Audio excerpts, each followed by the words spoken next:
ये हमारे मुल्क की बदनसीबी है कि जब भी हमारे नुमाइंदे असम्बली में होते हैं या बहुत अच्छे पोजीशंस पे होते हैं या बहुत अच्छे स्टेटस पे होते हैं तो उनको अवाम के प्रॉब्लम्स कभी भी नजर नहीं आते। लेकिन जैसे ही उनसे वो स्टेटस छीना जाता है या जो वो सिलेक्ट नहीं हो पाते या वो जो पोजीशंस है पहले वाले उस पर वो नहीं जाते तो उनको अवाम के जो है जितने भी मसले हैं वो फौरन से नजर आना शुरू हो जाते हैं। हमारी जो गवर्नमेंट होती है जिसमें हम बहुत अच्छे पोजीशंस पे होते हैं वो हमेशा हमें अच्छी लगती है, या जो इदारे जो होते हैं वो हमें हमेशा यही फील होता है कि इदारे जो है बहुत अच्छा काम कर रहे होते हैं। लेकिन जैसे ही हमसे पोजीशन छीन लिए जाते हैं या हम क्वालिफाई नहीं कर पाते या हमें वो स्टेटस नहीं मिलता तो हमें जो है वो सारी बुराइयां जो है वो फिर से नजर आना शुरू हो जाती हैं उस गवर्नमेंट में, इदारों में, और जो है बाकी जितने भी लोग हैं जो पावर में हैं उनमें जो है वो नजर आना शुरू हो जाता है। अच्छा, ऐसे कुछ दिन पहले मेरे सामने जो है एक वीडियो आई थी। उस वीडियो में जो एक मोहतरमा जो पिछले गवर्नमेंट में बहुत अच्छे पोजीशंस पे थी, जो उस टाइम की जो सीएम है या उस टाइम की जो गवर्नमेंट है उसको जो है one of the best governments of Balochistan जो है करार दे रही थी। इसके अलावा जितने इदारे उनकी बहुत तारीफें करती थी। उसकी उस वीडियो में वो बहुत ज्यादा जो है वो नाला नजर आ रही थी। इस वीडियो में वो दो चीजों पे बात कर रही। बलोचों की हिस्ट्री अगर आप उठाकर देखेंगे तो बलोच एक गैरतमंद कौम है। बलोच इज्जत पर अपनी जान दे देती है, कभी धोखा नहीं देते ये लोग। और आपको मैं बताऊं, एक रिसर्च के मुताबिक एक बहुत बड़ा स्कॉलर यूरोपियन या किसी यूएस से या यूके से, अगर मैं गलती पर हूं तो मुझे व्यूअर्स भी ठीक करवाएंगे, एनी हाउ स्कॉलर पाकिस्तान के विजिट पर आया था और उसने तमाम जितने भी हमारे तबकात कास्ट यहाँ पर हैं सब पर रिसर्च की थी। इन द एंड उसने ये रिजल्ट दिया था बलोचों के लिए कि बलोचों को इज्जत दें और फिर बलोचों से कुछ भी करवा लें। पहली बात तो ये कि वो बोलती हैं कि आप बलोच को रिस्पेक्ट दो, बलोच आपके लिए अपनी जान दे सकता है। और दूसरी चीज जो है वो ये है कि वो एक ब्रिटिश राइटर का कह रही होती हैं जो उनको उनका नाम नहीं पता कि उन्होंने अपने रिसर्च से साबित किया था। अच्छा, ये दोनों चीजें गलत हैं। पहली बात, ये किसी राइटर ने अपने रिसर्च से साबित नहीं किया था, ये ब्रिटिश एम्पायर की पॉलिसीज थी। जब ब्रिटिश एम्पायर जो 1800 में सिंध को कैप्चर करता है, उसके बाद जो है वो पंजाब को कैप्चर करता है, उसके बाद वो रशियन एडवांसमेंट है उसको इंडिया में रोकने के लिए जब ट्राइबल एरियाज में जाता है तो उसको पहली बात जो बलूच ट्राइबल एरियाज है वहां पे उसको बहुत ज्यादा रेजिस्टेंस का सामना करना पड़ता है। और दूसरी जो चीज है उनको जो है पश्तून जितने भी ट्राइबल एरियाज में उसको वहां पे बहुत ज्यादा सामना करना पड़ता है। तो ये जो ब्रिटिश जो है वो बेसिकली कौन सी पॉलिसी अपनाता है, यहाँ पे डिवाइड एंड रूल वाली पॉलिसी अपनाता है। ये जो सोशल कैटेगराइजेशन की, अच्छा वो पॉलिसी क्या होती है? ऑनर दी बलोच, बलोच को रिस्पेक्ट दो, बाई द पश्तून्स, पश्तूनों को खरीदो, इंटिमिडेट द सिंधीज को डराओ, और चौथा जो ये होता है कि रूल दी पंजाबीज के पंजाबियों के ऊपर रूल करो। अच्छा, ये इटसेल्फ चीजें गलत है, ये स्टीरियोटाइपिंग है। अगर आप स्टीरियोटाइपिंग के बारे में नहीं जानते, यहाँ पे नीचे मैं लिंक दे दूंगा, इस पे ऑलरेडी हमने एक वीडियो बनाई थी कंप्लीटली इसके ऊपर, आप वो देख सकते हैं। ये बेसिकली सोशल कैटेगराइजेशन है। वो क्या करता है ब्रिटिश इटसेल्फ, ये नहीं होता कि आप सबको डराएंगे तो डर जाएगा, आप इज्जत देंगे तो एक ही कौम को सिर्फ आप इज्जत देंगे, ऐसा नहीं था। इसको ब्रिटिश ने यूटिलाइज किया, जो कॉलोनियल पावर थे उन्होंने ये चीज आप में इन्फ्यूज कर दी ताकि आप उसी हिसाब से सोचें।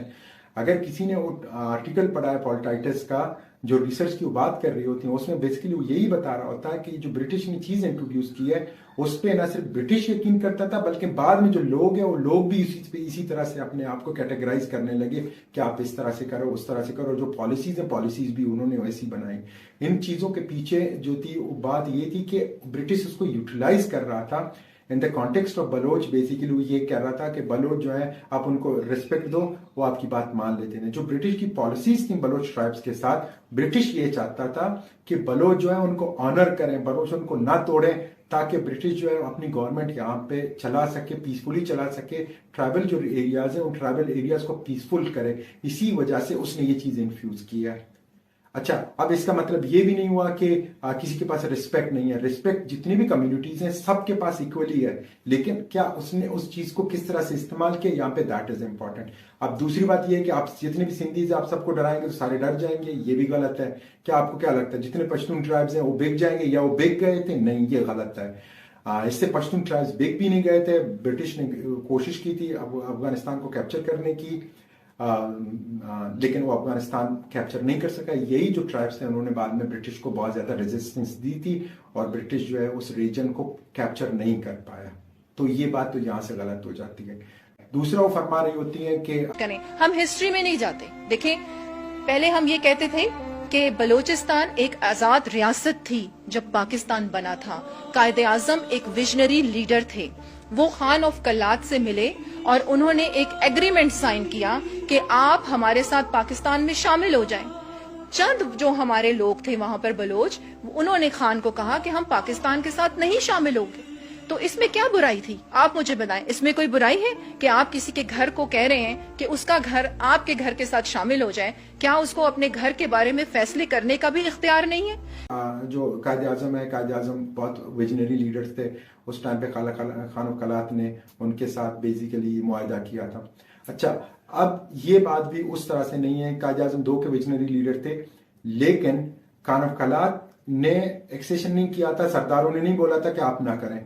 बेसिकली खान ऑफ कलात नहीं चाहता था कि वो एक्सेशन करे। जो दूसरे जो रीजन्स थे उन्होंने जो है वो कर लिया, जिसमें उन्होंने अलग कर लिया पाकिस्तान के साथ। उस टाइम पे कलात स्टेट में 3 प्रोविंसेस थे, जिसमें जो है वो सबसे पहले खारान था, मकरान था और लजबेला था। उन्होंने जब कर लिया तो खान के पास अल्टीमेटली कोई चॉइसेस नहीं बचे। इस वजह से खान को जो है वो इलाज करना पड़ा। हिस्ट्री के बारे में बहुत कहती हैं कि जिसने हिस्ट्री पढ़ा है तो उसको बलूचिस्तान के बहुत सारे चीज़ों के बारे में पता है, या बलूचिस्तान के प्रॉब्लम्स के बारे में पता होगा कि ऐसा नहीं हुआ था, ऐसे हुआ था। तो बाद में खुद कहती हैं कि आपको हिस्ट्री में नहीं जाना चाहिए, फिर कहते हैं कि आपको हिस्ट्री पढ़ना चाहिए।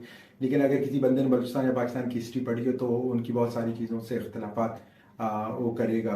अगर इसके अलावा हम देखते हैं तो वो जो है बाद में वही चीज़ बोल रही होती हैं जो पूरे बलूचिस्तान में पता है कि बलूचिस्तान में गरीबी है, बलूचिस्तान में मिनिस्टर जो है वो सारे पैसे कहा जाते हैं, वो अपनी चीज़ों का पैसे जो है सही तरीके से यूटिलाइज नहीं होते, या जब वो अपने घर जा रही होती हैं या अपने इलाके में जा रही होती हैं तो चेक पोस्ट की वजह से उनको बहुत ज़्यादा परेशानी होती है। या आयात बलोच है जिनकी एक्स्ट्रा जुडिशल किलिंग हुई थी, उनकी वजह से बलोचों में नफरत पैदा हो गई थी, बलोच ने ऊपर जुल्म हो रहा है। तो इस प्रोग्राम के थ्रू मैं उन्हें ये पैगाम देना चाहती हूँ कि जुल्म इतना करो कि जितना बर्दाश्त कर सको। ये मस्क शुदा जो लाशें सड़कों पर मिलती हैं, ये हयात बलोच जैसे सैकड़ों केसेस जो आप लोग देख रहे हैं, ये लावारिस नहीं है। और इनका वारिस कौन है?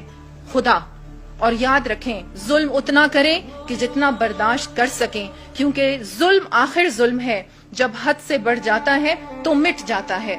तो ये मेरा पैगाम तमाम पाकिस्तानियों को है। और आप ये देखें कि हयात बलोच का जो वाकया हुआ और उसके बाद जो एक नफरत की आग लग गई है बलूचिस्तान में। अच्छा, प्रॉब्लम ये नहीं है कि ये सारी बातें जो है वो कर रही हैं। प्रॉब्लम ये कि ये सारी चीज़ें हमें पता है, ये यहाँ की सारी चीज़ें बहुत सारे लोगों को पता है, इवन कि गवर्नमेंट को भी पता है ये सारी चीज़ें। लेकिन मसला सबसे बड़ा ये होता है कि ये उनका सिर्फ मसला नहीं है, बलूचिस्तान में, पाकिस्तान में बहुत सारे लोगों का मसला है। जब भी वो पावर में होते हैं, जब भी वो असेंबली में होते हैं, जब भी वो प्रोटोकॉल में होते हैं, या जब भी वो इन मिनिस्टर्स के साथ होते हैं, उनको कोई भी मिस्टेक्स नजर नहीं आते। लेकिन जैसे वो बाहर आ जाते हैं या वो पावर उनके पास नहीं होता या उनको गवर्नमेंट से कोई पावर चाहिए होती है, तो ये सारी बातें करते हैं।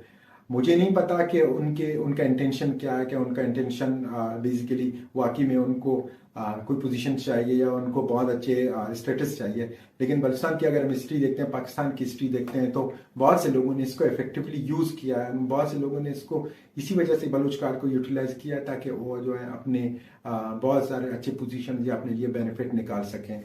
वो उनको लगता है कि जो लास्ट जो गवर्नमेंट थी वो बलूचिस्तान की सबसे अच्छी गवर्नमेंट थी। इससे पहले जितने भी गवर्नमेंट थे वो सारे करप्ट थे, उन्होंने उस तरह से काम नहीं किया है। जो लास्ट जो सीएम थे, वो लास्ट सीएम जो है वो बहुत अच्छे थे।